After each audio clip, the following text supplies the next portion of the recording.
Well, we obviously are entering, a supposed electoral process. I say supposed because there's no serious opposition. The person who really excited the most interest other than Putin was Navalny. And of course, things have conspired to prevent him from running. So you have a situation with, no serious opposition candidate, with the main media largely controlled by the state, a handful of smaller things that are able to operate. When people try to organize a demonstration or something against Putin, they tend to get arrested. And when somebody says, oh, this is a complete charade, why do we even pretend that this is an election? Let's just call it a C-election. Then they get, imprisoned for that because Putin wants to have, this coronation. He wants to have people claim that they favor him, but he's too insecure to allow a real choice. What's odd for me is that, Putin pretends to be this tough guy. You always see him running around with bare-chested, doing all kinds of difficult sporting events, but he's afraid of the Russian people. He's afraid to let them have a free choice. He's afraid to let there be a real debate with a real opposition candidate and then let people choose. So that, for me, is not a strong leader. That's a terrified leader. That's a guy who's clinging to power regardless and isn't willing to even allow the Russian people a free vote as to whether he's going to continue on as president or not. Well, what I see in Russia is a downward trend.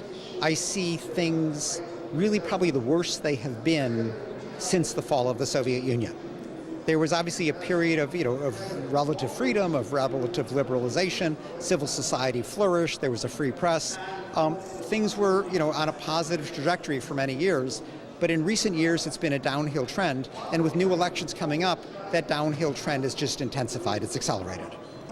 Any sphere where there might be organized political opposition to Putin, you see repression.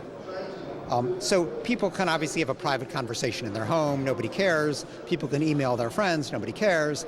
But if you start organizing, if you start doing a demonstration, if you start trying to mount a serious media outlet that would publicize critical information about the government, those are the kinds of things that get suppressed. If you have the audacity to run for president and begin to attract significant support, suddenly they find a way to prevent you from running. That's what happened in Navalny.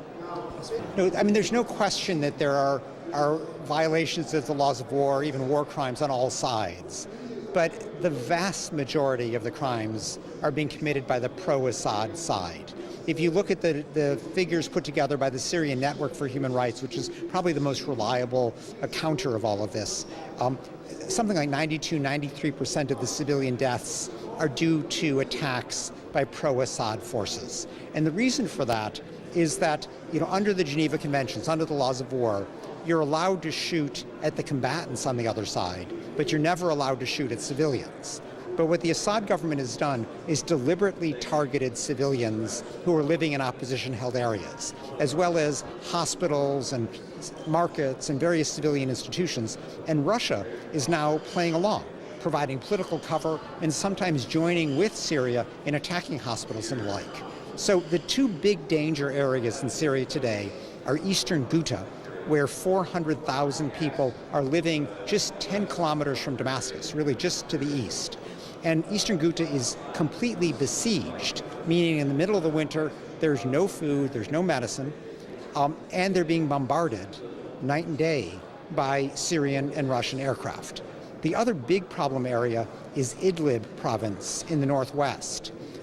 It's not besieged because it borders on Turkey, but 2 million civilians are living there. And again, they're being deliberately targeted by the pro-Assad forces. So, why do we have a Syrian refugee crisis? Why are there more than 5 million Syrians who have fled the country? It's because of this deliberate targeting of civilians, a blatant violation of the rules of law, a clear war crime. But the Putin government is backing this effort rather than trying to stop it.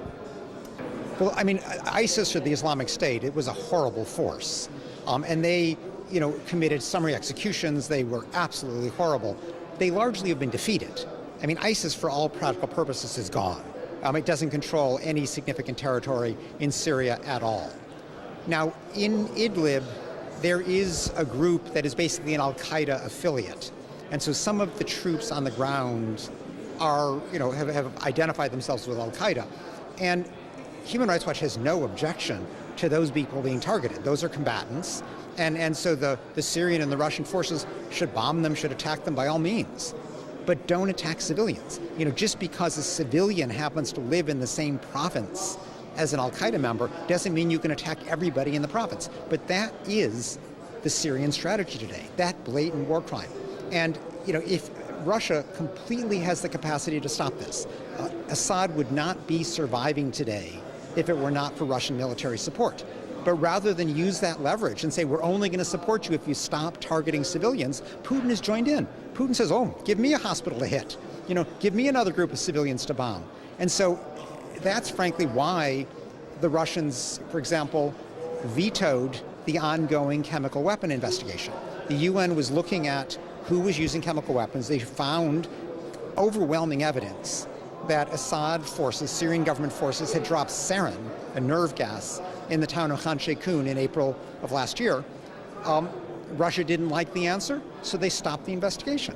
That kind of political cover, that kind of active military support makes Russia deeply complicit in these war crimes when it should be doing the opposite. If it stands for a decent world, Russia should be stopping these atrocities. Instead, by signaling, for example, that it's okay to use chemical weapons because we're going to block any investigation into those weapons, Russia is undermining the norm against the use of chemical weapons, and that endangers all of us.